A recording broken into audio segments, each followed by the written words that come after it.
Hi everyone, and welcome to our online training series for instructional assistants and other adults who work with students with disabilities in schools.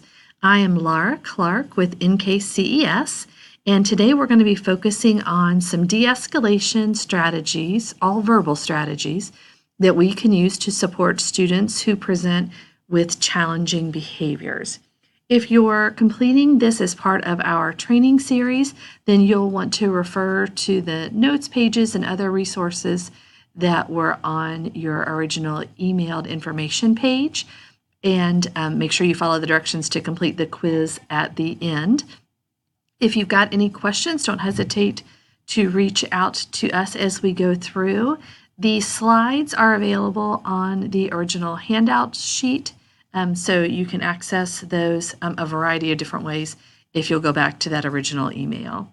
If you're viewing this through some other means, then you are still welcome to view the materials and check out the handouts. We're happy to have you join us. So today our learning targets are focusing on looking at what we mean by de-escalation and what are cycles of escalation. What kind of strategies are out there that we could use in our toolbox to support students? And what do we need to do to take care of ourselves as we support students that might be displaying some significantly challenging behaviors? If you'd like, over the long haul, to continue to chat about this topic and others related to students with disabilities, I've included my information for Facebook and Twitter, as well as NKCES's information, and we would love to have you continue to join us in our journey of learning and exploring ways to support students. So the information from today's presentation came from a variety of sources, and I've linked those in the notes. A lot of the anchor information came from Randy Sprick's work through Safe and Civil Schools and related to CHAMPS and other support strategies we can use for students. I've also pulled a lot of information from What Works Clearinghouse and from KDE's website. For example, I've linked in here information from a recent presentation from Dr. Terry Scott and Jared Sloan about positive behavior interventions in schools. The Iris Center also has some fantastic resources and information that you can use to support your own personal learning, and I've summarized some of the key points from some of their modules here in this presentation. So when we're talking about de-escalation, to make sure that we're on the same page, we're looking at this definition. We want to prevent physical acting out of students by diffusing their anger, frustration, and conflict, and we're doing that using a variety of verbal strategies. In other words, we're not engaging physically, but using our words, our body posture, and our nonverbals to support students and help them engage appropriately. Before we dig too deeply, one of the most important things we need to keep in mind is for students who are escalating, it's really hard for us to engage with them if they don't already have a relationship with us, if they don't already know that we care about them as people, not just students in our building, then it's really hard to really provide students with the support they need. So quick phrase, students don't care what you know or what you're trying to offer until they know that you care. So we really need to focus on building those appropriate school relationships with students. So as we're digging in, I'd like you to take a few seconds and think about that cycle of escalation when we know students are getting riled up. For some students, they have what we call that slow build. You can see it coming from 20 miles and 3 days away. And for other students, it feels like it just comes out of nowhere. You were sitting, you were working, the student was engaging, and then all of a sudden a table's being flipped, or they're cursing or yelling or ripping up papers. And you're just like, what's going on here? So I want you to take a moment, pause the video, and really think through some attempts that you've seen, either with yourself or someone else, where an adult has tried to help de-escalate verbally a student who is showing some signs of escalation or extreme frustration. Think about what worked, what didn't work. Go ahead and take a few minutes, capture your thoughts, and once you've kind of got a good picture of what you've already experienced, your schema, then start the video back up and we'll continue our sharing.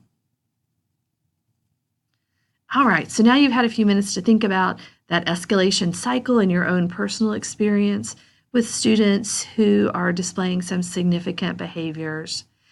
We know that there are some reasons that students act out. So for some students, they're trying to gain something, whether they're trying to get our attention, they're trying to gain power, whether they're trying to get some control over the situation, or they just want something, some tangible item, a device, piece of technology, piece of candy, something to eat or drink, something that you've put away. But they're trying to gain something. For other students, they're really working to avoid it.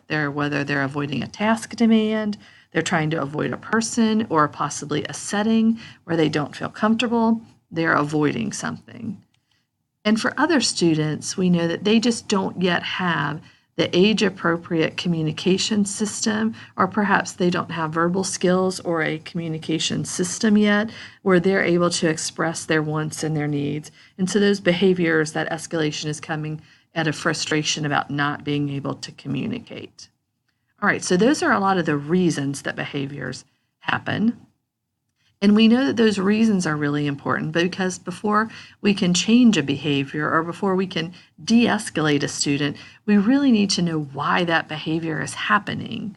And we also have to think through, if a behavior is happening and I want that behavior to go away, I don't want to ever see that behavior again, then I really have to think about why that behavior was happening and give students an appropriate substitute or a replacement for whatever that function of the behavior was. If they're trying to get attention by flipping a desk, I need to find a different way for them to get attention. If they're flipping a desk because they don't want to go to a specific time of day or classroom, then I need to teach them a different way of expressing that frustration and managing those feelings.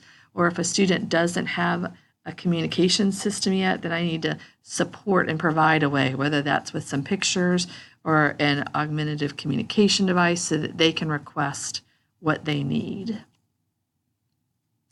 We know as we're thinking about the kind of background and big picture to de-escalating students that we really also have to think about our feelings and our emotions and teach students about their feelings and emotions.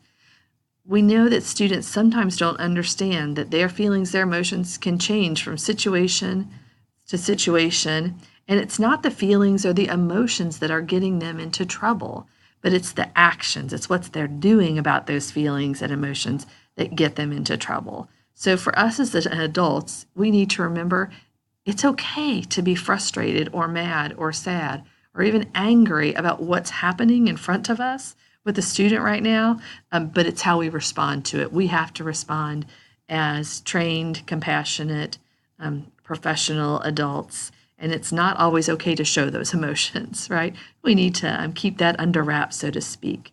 For our students, they also need to understand that it's okay to feel those way, but they can't always act in the way that they might have historically acted or are wanting to act. We have to give them an appropriate outlet for those feelings and those emotions. And we need to help them process and understand what those feelings and emotions are. Some of our students don't yet have a language to name that emotion or that feeling, and so they are not yet at a spot where they can process it, and we need to go back to that basic level of helping them name that feeling they're going through. There is what we call a rage triangle. And when you look at the rage triangle, we're looking at the top of that triangle, fear, right? That brain response.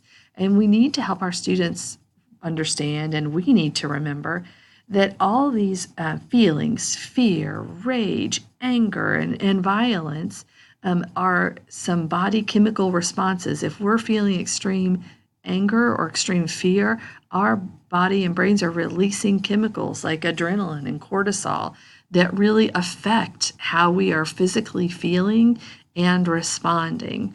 And these cycles can go round and round, so kids can just keep releasing more adrenaline and more cortisol, which is affecting more and more their ability to process in a logical fashion what's happening.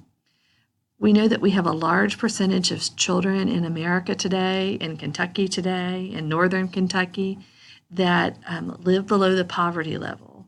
And we know that we've got lots of students that may have experienced at some point in their life, possibly even in this moment, some form of extreme trauma, which is affecting their brain and body development also. Fear and anger are controlled in the frontal lobes of the brain and can be affected greatly by releases of different chemicals in our brain that can kind of shut down our ability to respond in what we would consider to be an appropriate response. That physical aggression often is fueled by this cycle of fear, and lots of our kids have some baseline fears that are running through their lives and their brains. They don't shut it off when they come to school, but those stay with them all the time. Whether that's the loss of a parent or adult figure through death, through imprisonment, the adult has left the family unit for whatever reason. Some students are experiencing some form of abuse or seeing significant fighting in the home. Some kids have significant social fears of things that might happen to them, including being embarrassed in school, right? Some kids have significant emotional fears that are happening where they are afraid of not having enough money to survive, not enough food in the home, not enough security about where they're going to live or being homeless. And all these fears can really affect their ability to manage and process their emotions and lead to significant escalation. There's lots of different types of anger, and some students display one type, some students display them all. And we see those expressive forms of anger where students are yelling out, "I'm angry, I hate you." And that expressive language is helping them express what's causing their anger. So our role is to help them find better ways to express the anger. Some students really display passive anger, right? It's that suppressed rage. And they show their anger by doing what we would call devious or anonymous acts, where they're, messing with the kid next to them, they're tapping the pencil, they're moving chairs out of the way. Because they aren't really directly managing their anger, our role is to really help them use their words to talk about why I'm mad and what's going on. We also have kids that have that implosive anger where it is buried and hidden deep down, and they may be engaging in self-harm or harming others. Some students have suicidal tendencies or are self-medicating, using some form of drugs, have some kind of an eating issue. And these students really need professional counseling support and help to manage their forms of anger. And again, some students might demonstrate anger in one way, and some students across all three. When we are thinking about students in crisis, we can look at what's called a crisis development model, where on the left-hand side, we see what that crisis might be. For example, a student displaying signs that they are experiencing extreme anxiety. And so on the right, we've got our staff approach, right? We would support them. We've got other students that are displaying as very defensive, everybody's out to get them. And our response would be to be very clear and directive, not judgmental, not hostile, but just very clear in our conversation with them. We've got other students that are acting out, displaying that violence or that anger, and our response is going to be some nonviolent physical crisis intervention. For us, we're focusing on those verbal ways to de-escalate students. And then other students are just so tense and so frustrated, and our role is going to be to provide what we call therapeutic rapport, therapeutic support, where we're giving them ways that they can de-escalate, whether that's some mindfulness, some meditation techniques, and whether we've got some sensory supports in the classroom or a calm down corner, a way that they can calm and return to being what we call ready to learn. If we think about it in an even different way, just so that we've got lots of different choices in how we process what this escalation can look like. For some students, we kind of follow this format of questioning, right? And some students, they are information seeking. They're asking us a rational question. Our role will be give a response and move on. Some students, they are going to be asking challenging questions. Why are we learning this? This is dumb, right? And those questions are questions that a lot of times we want to ignore or redirect. And that's what we should be doing. We're going to stay focused on the lesson. We're going to be positive and proactive, and we're going to redirect those challenging questions into appropriate questions. Then for some students, we head into number 2, right? Refusal. They're just not compliant. They're not going to do it. No way, no how, not going to pick up that pen, not going to sit in the circle with the rest of the kids, not going to do that activity, right? Our role is to set appropriate limits, give some choices, give some consequences, not in a threatening way, but to acknowledge, yes, you absolutely don't have to complete that assignment. The consequence for not completing it is that you're going to earn an F, but it's your choice. Which one are you going to do? If we scroll down to number 3, we see some students that move past questioning, past refusal, into what we call release, right? It's some kind of a high energy output that releases that escalation, that fear, that rage, that anger. Could be screaming, swearing, throwing things, hitting people.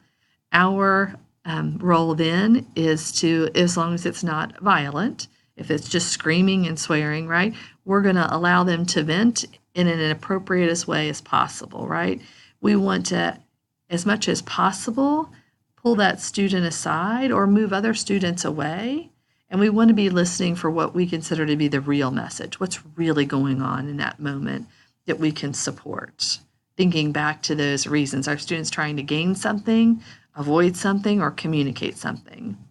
For some students, we head into number 4, what we call intimidation. That could be some body posturing, some nonverbal or verbal threatening. And when that happens, we're definitely going to take that very seriously. We want to have a plan for assistance and how we can maintain a safe learning environment in a hands-off approach, right? We want to follow all of our district procedures and protocol, but we definitely are going to try and verbally de-escalate that student and keep every other student and adult in the classroom safe. After a student has gone through 1 all the way down to 4, then we call this last cycle what we call tension reduction, where students usually are drained, right, emotionally and or physically. And our role in that moment is just to reestablish communication with them, give them a safe space to de-escalate, and really focus on rebuilding or fixing any relationship harm that's happened and throughout the process of a student escalating.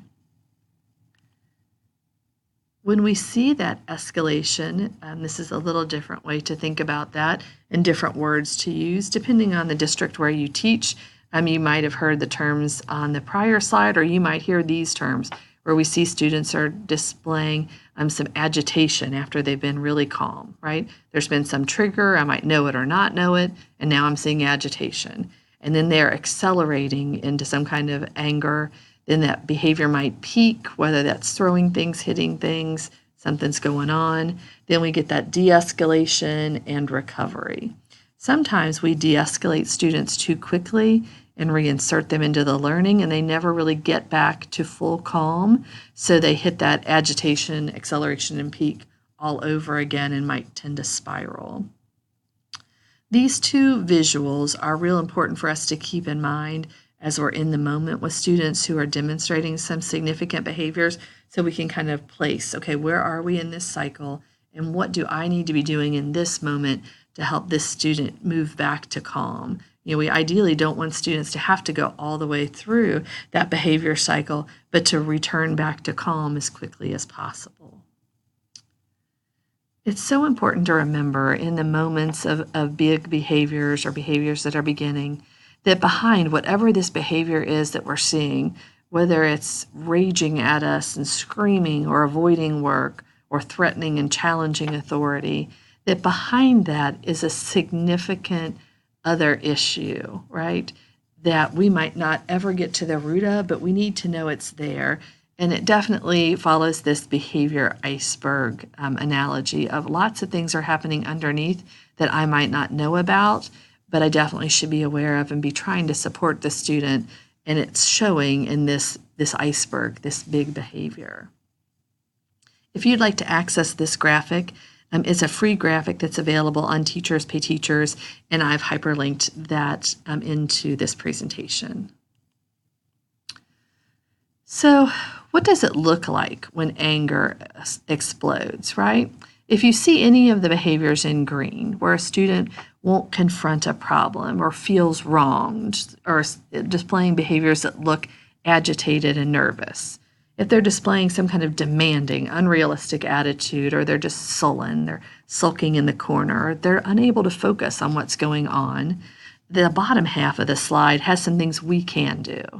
I love the 4 C's, and I have to remind myself all the time, no matter what behavior a student is displaying, I'm focusing on the 4 C's. I am trying really hard to be cool, to be calm, to appear collected, and to be very consistent. If students feel like they never know what my response is going to be, it's very hard for them to be regulated. Underneath that one, you'll see give a way out. We always want to give students a safe way out, a way to come back, right? Come back to the calm learning that we're looking for. So whether that's offering them choices, some reassurance, or whether it's giving them some pre-correction. And pre-correction means I'm going to let you know in advance what I want you to do rather than waiting for you to not do it and then correct you. You shouldn't have done that, right? I want to pre-correct. So next, we're going to be walking in the hallway. So my expectation is that we're going to line up at the door. I walk students through the steps. So pre-correction is always letting students know what I want you to do next in a positive and proactive way. If I see a student that looks like they're escalating, I definitely want to be ready to call for backup with whatever my school protocol is, but I also don't want to assume that bad things are going to happen. Because if I'm assuming that and I'm already calling for backup, then the student might think, well, she just thinks I'm going to blow up. I might as well, right? But we want to be ready for that. I also want to be really actively listening to what the student is saying and what their nonverbals are telling me, and let students know by my body posture, how I'm turned to them, my eye contact. I don't want to be staring at my phone, but I want to be rather giving them the attention that they need at that time so that they know I'm hearing them. I also want students to understand that I'm really trying to understand why or what's going on, and then I'm going to make a decision about whether I'm going to address it in that moment or whether I'm going to try and divert the student's attention to say, it is really important for you to be able to tell me your feelings. I want to know, but right now we need to finish this math problem. So in 15 minutes, we'll have time and you can tell me what's going on, right? But give them that knowledge that you are listening, you are there for them. And then to balance out the 4 C's, it's really important. Continue to breathe, relax your body posture, and you really want to internally and externally be showing that calm so that students know that you are in control and that this is a safe place to be. To avoid fueling that escalation, we want to make sure that students are very clear. They know the rules and the expectations. In order for that to happen, though, we have to be consistent. Students have to know what is expected of them, right? And we have to know the behavior plan, what strategies are already in place. We also have to think through things like, is this student a runner or someone who's likely to flee? Will they only flee in the building or will they try and leave the building? Would this student be someone who might need some mental health support? Are they at risk for potential suicidal ideations, right? Are they thinking about committing suicide, harming themselves or others? And might this be a student who needs some medical help? So really important things for us to know as we're looking at that student and thinking about their personal needs. We definitely want to try to understand the student's perspective, and we want to provide an appropriate as possible way for them to vent or share their frustrations and feelings. We want to be very careful in our body posture and our words that we're not coming across as being intimidating or trying to bully them into behavior, but that rather we're there to support them. And we want to be careful about what we're saying, that we're using I statements like, right now, I'm feeling like you're really unhappy. Your body posture is really tense right now. Your shoulders are high, and I'm wondering if there's something I can do to help you. There's a few other things that we can do. We can do things like provide explanations for what's happening in the day, right? We're going to be careful about only making promises we can keep. So we don't want to say things like, if you'll just hang in there with me 5 more minutes, then, you can have, 15 days where you don't have to come to school. I can't make that promise. You got to come to school every day. But I can make you the promise. If you give me 15 more minutes, I can take 5 problems off this math worksheet because I know I'm allowed to do that, right? We don't want to drift back to past instances and tell students everything they've ever done wrong since they were born, right? We want to make sure we're only focusing on what's happening right now. And we want to be as cool as I appear in this very stellar Bitmoji in front of you. I'm just hanging out, drinking my soft drink while the sky is falling, right? Students need to know that we are calm and we've got it under control. We're definitely controlling our nonverbals. We don't want to be seen as pacing or agitated. And we want to avoid taking chances, right? So if a student is escalating, then we want to give them the space that they need and be ready for the next step in case it happens. We want to avoid getting pulled into power plays where the student wants to just verbally spar with us. And they know that if they get started, that you'll just keep going back and forth, kind of playing that escalated verbal game. Our ultimate goal is the long-term focus of we want this student to be successful and we want our classroom to be well maintained. So my focus is on that long-term goal and how I can help this student get back into that ready-to-learn mode right now. When a student is displaying some behaviors, like my current mood, right, and they might be escalating, here are a few things that the student might be thinking, things that we should be taking into account where we're really listening to what they're saying. Things like, she made me feel stupid in front of my friends, right? Or I'm really embarrassed. When students feel unsafe in a classroom, when they're concerned that we might call on them and embarrass them in front of their peers, we can see some significant acting out behaviors. If students feel like we're just telling them what to do, right, bossing them around, as opposed to understanding that the classroom rules are in place to keep everyone safe, but it's more that we are being mean to them, it can cause some significant escalation. When students feel like they don't have any control over their world or they don't know the answer, they could look dumb in front of their friends. Sometimes students escalate because they're just bored and don't have enough going on. If they feel like they don't have any choices in what's happening in the classroom, if they're made to work with a partner or a group where they don't feel comfortable, or if an adult or another student took away what the student considers to be their property, we can see significant behavior. Sometimes students think others are talking about them, teasing them, or laughing at them, and you may or may not see that happening, but the reality is the student is feeling that, and we need to find a way to support that or help them understand what's really happening in the classroom.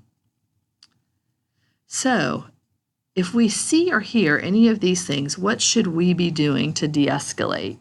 The bright reds have our big things we should be looking at, and then underneath are some explanations for what that might look like. So for example, we are definitely on the left going to pay attention to danger signals and be ready to remove other students and ourselves, have a room clearly plan established that we're ready to roll as needed. Because sometimes the student isn't in a spot where they can move or are ready to go somewhere else. We need to get other people out, and we want to do that in a safe and respectful way. We definitely don't want to panic. We want to pay attention to what's going on and make sure we're giving the student our attention and we have a plan in place.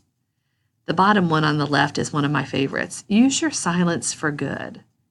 If we overwhelm students by talking nonstop, it does not give them the processing time they need to really make that appropriate choice. And when we're saying to them, do it, then we just get escalation of behavior. But rather, if we say, yeah, I see that you're frustrated right now, and here are the choices we have for this moment, and then we just wait. Students can sometimes use that to process what they need to do. For some students, verbally giving them directions causes the escalation. So I might just present that on a whiteboard for them or on a piece of paper. Here are 3 choices, and put that in front of them and let them make a choice. In the middle, you've got some signs of potential things that might show you that a violent outburst is coming. And if you see any of those signs, like those super tense muscles where students look like they're getting ready either to hit or to run, students that they are so upset that their body is physically shaking, if they're displaying a lot of rapid pacing and movements, any of those things can tell us that a student might be getting ready to explode with some significant behaviors. We want to make sure if we see those things coming that we're checking our physical environment. Is the classroom safe at this moment if a behavior happens? And if not, we might want to move some things out of the way. So maybe that heavy stapler that's sitting right by the student might be good to sit that on a back table out of the student's way, just to make that environment safe. And the last key point is sometimes we just need to ignore the small stuff. Avoid nitpicking and pushing for a student to do something, but rather give them some space to de-escalate and calm and make what we consider to be the better choice. What else can we do? We can remind ourselves, by being calm, I am modeling good anger management, right? So I'm really going to be careful about what I'm displaying verbally and non-verbally. I also really need to be careful about knowing my own buttons, those things that just set me off right away.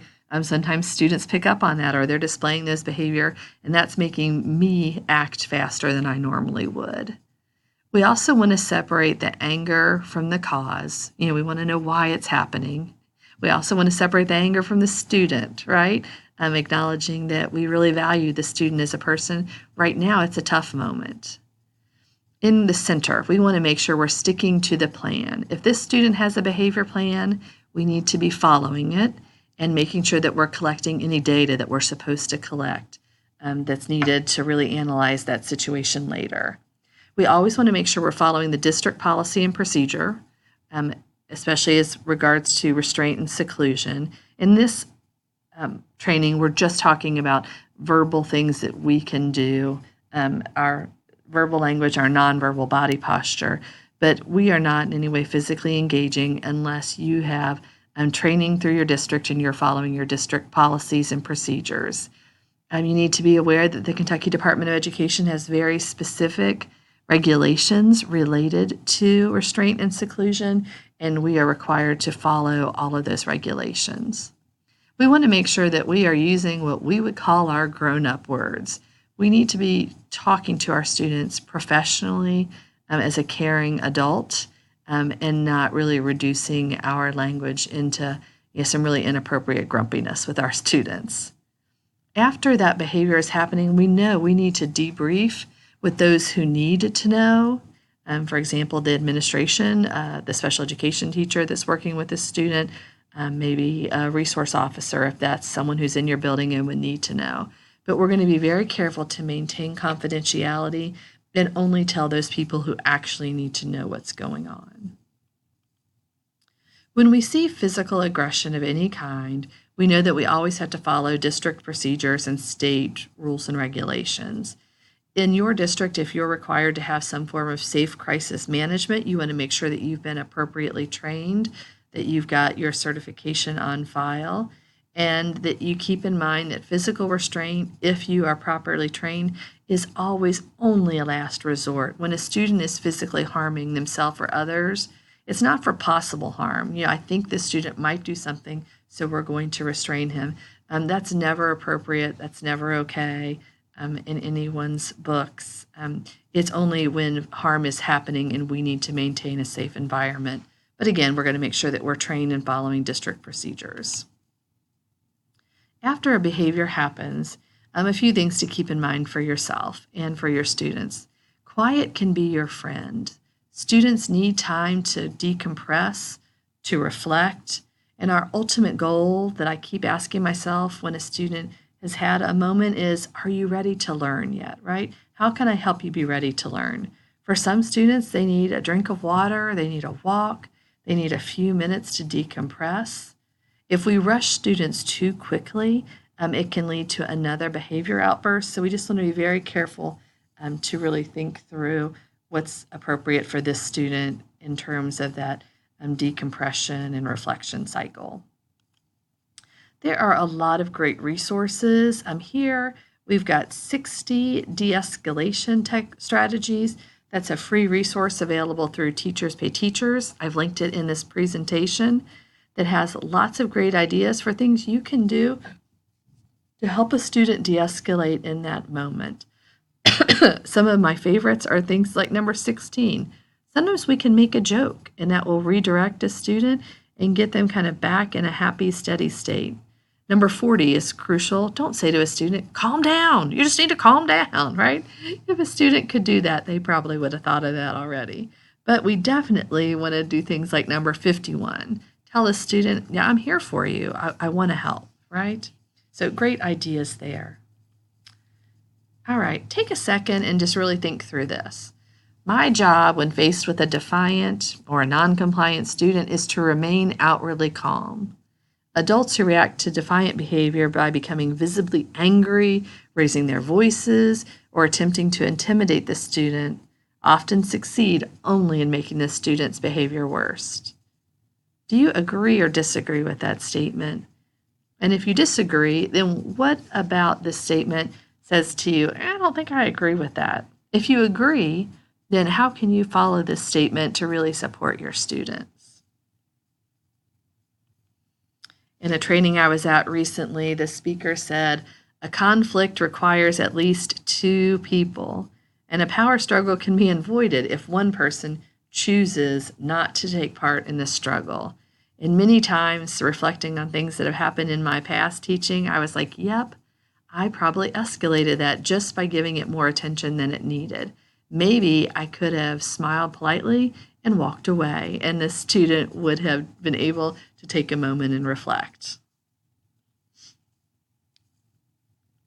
As you think through some of the best things that you can do for a student, we always want to be prepared for the behavior.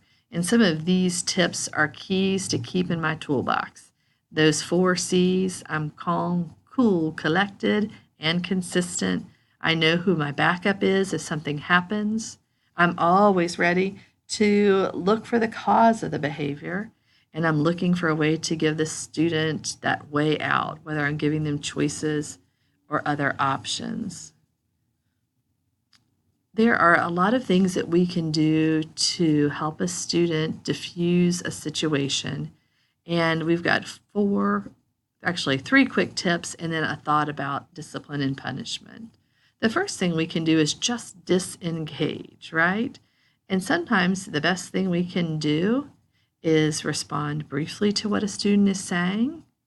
Maybe count to 5 before we respond to some kind of a comment the student made, and really focus on not giving in to that confrontational attitude the student is showing us. Other times we can kind of interrupt that behavioral cycle by doing something like telling a joke or asking a question or pausing to say, wow, the learning here, this has really been a lot of new stuff. Let's take a minute and just talk about the weekend and what we're going to do later, or something you know is not stressful to the student, to give them a chance to de-escalate. Some students we can give the opportunity when things are getting tense. I would love for you to take a cool down break.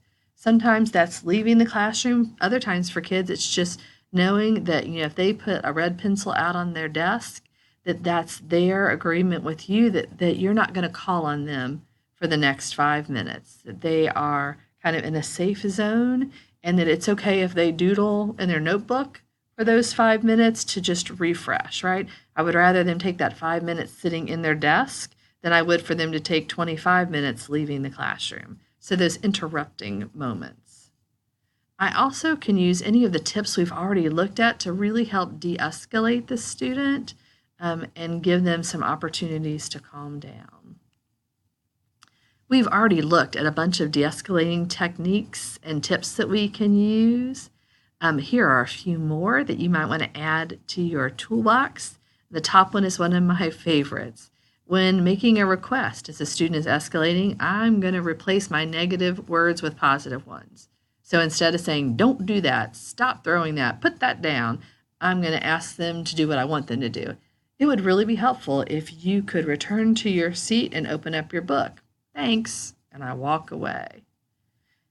This tip number 4, help the student devise a possible solution, right? What might they want to do in this moment? Or offer them kind of a face-saving path, right? Another way to diffuse the situation and still save face. For some of us, we started teaching and our learning happened in the era of punishment, where if you did something wrong, adults would punish you, right? We want to avoid punishment and instead focus on a more positive term of discipline. Punishment is considered punitive and negative that we might engage in, where discipline is focused on our classroom being a safe environment. I'd like for you to pause the presentation for just a minute, read through the left side and the right side, and think through your own teaching and learning experience and how you can really focus on changing your language and thought processes from punishment to that of discipline. All right, I hope you took a few minutes to pause and read through the list and find some ways that you can really focus on supporting students positively. We definitely want to focus on what we call effective discipline, where we're consistent and clear in our expectations, but that we're also providing individualized support. For example, if our student has a behavior plan, that we are following that.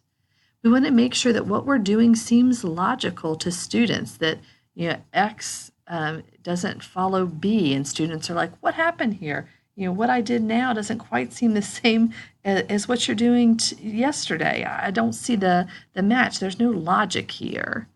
We want to think about ways students can restore their good name, their good feelings when they have behaviors in front of students. Sometimes that looks like restitution or service possibilities. This all falls within the world of restorative justice. And if you'd like to learn more, feel free to reach out to me and I can share some great resources. We always want to think through not only what can we do right, but what things might go wrong. And one of the things that might go wrong are when we start commanding students and bossing them around, basically. We want to think through what we call alpha versus beta commands. Alpha commands aren't to be confused with barking and grumping at students, but rather if I'm using an alpha command, it is very clear and direct. It has only one action for a student to engage, and it involves enough time for a student to respond.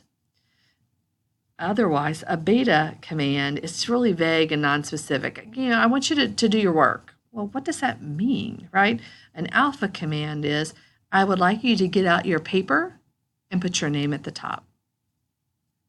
Note that I've given a significant pause there for students to be able to do that, which I have asked. So when I'm thinking about delivering a command, instead of tapping my foot, waiting, I want to couch my words a lot of times for students that like to verbally spar with me more in the terms of making a request. Because really at the end of the day, students have choices and we have to acknowledge that. Students can choose not to do the work. There's a consequence for that choice. It might be an F or it might be having to finish work later, but they still can choose to engage or not engage. And there's power in the choice.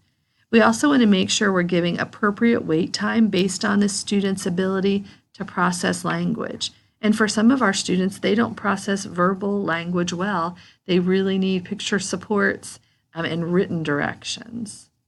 We want to always think about repeating our request if it's not complied with as a two-part choice, really letting students know you may choose to start your work or you can finish it later. But that we're always offering it as a choice and that we're giving students a way to save face. Avoiding power struggles often can help students de-escalate, and much of that can happen by how we handle our communications with students. So when we're working with a student talking in a quiet voice where they know that your conversation with them is private and not the business of every student in the classroom, they know you're talking to them, you're making good eye contact, and you're asking them to do things in a positive way as opposed to don't do that, stop that, quit that.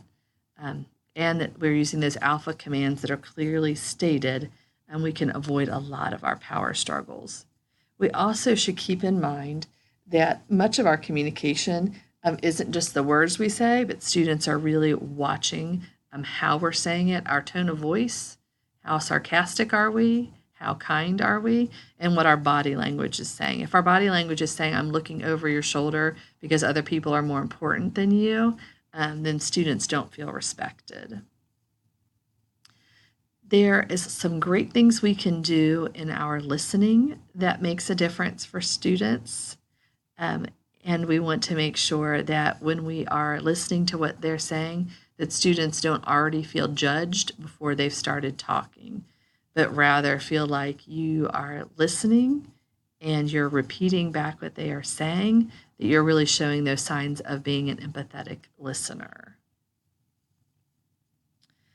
We also want to keep in mind the power of positive interactions, that we're 3 times more often positively engaging with the students at a minimum. For students that are displaying significant behaviors, note that the number is actually more like 14 to 1. 14 times I should be engaging with you in a positive way instead of a negative way.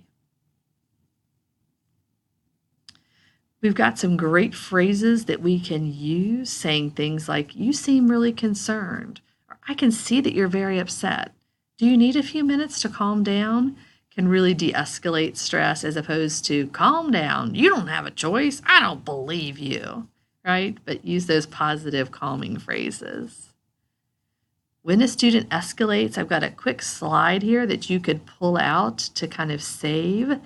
These tips come from Intervention Central, which I've linked in the slides, and they've got tons of great resources. One of my favorites are the number 2 and number 3. We want to limit the audience and provide some personal space. Looking at item number 4, don't block escape routes, because that can really put into overdrive students' fight or flight response. When you're thinking about taking care of yourself, there are definitely some things we can do to calm ourselves down. These also are great strategies to share with our students.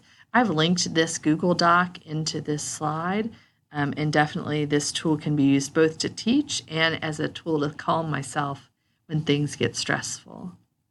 It's really important for our students to understand that brain-body connection when we're talking about de-escalating. So I've linked in 4 fantastic videos ranging from elementary examples to middle school and high school. These examples all focus on teaching students how they can use mindfulness and their understanding of your brain in order to maintain calm as a great strategy we can teach students and use ourselves to de-escalate stress.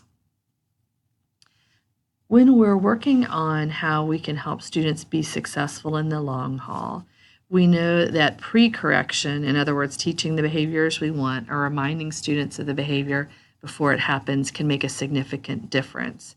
In the moment, providing more positive correction and keeping in mind that we're looking at what we call successive approximation. A student might not be doing it perfectly, but boy, they're getting closer than they were before, that we're praising that. I noticed you were really trying there, and I appreciate that, right? And then on the right, what we can do as kind of that debrief or that post-correction moment to really support our students, including the last tip. We don't want to hold a grudge, but rather we really want to know students at every moment, every hour, every day is a new day, and we're glad to be there with them. Our goal when we're de-escalating students is to continue to build their skills and to build our relationships, to help students really feel empowered to understand why their behaviors are happening and how they can manage those in a safe way to continue learning. And at the end of the day, we want to be really thinking through how can we teach those problem-solving skills our students need to be successful. So I've included a 6-step process that you can use when you're working with students to help them become a really good problem solvers. Not dancing from the chandeliers necessarily, but really successfully and appropriately solving problems when they're stressed. And we want to always give students an opportunity to understand that we are there for them and that we are going to model that appropriate behavior over time. Remember, some students are acting out because they're looking for attention.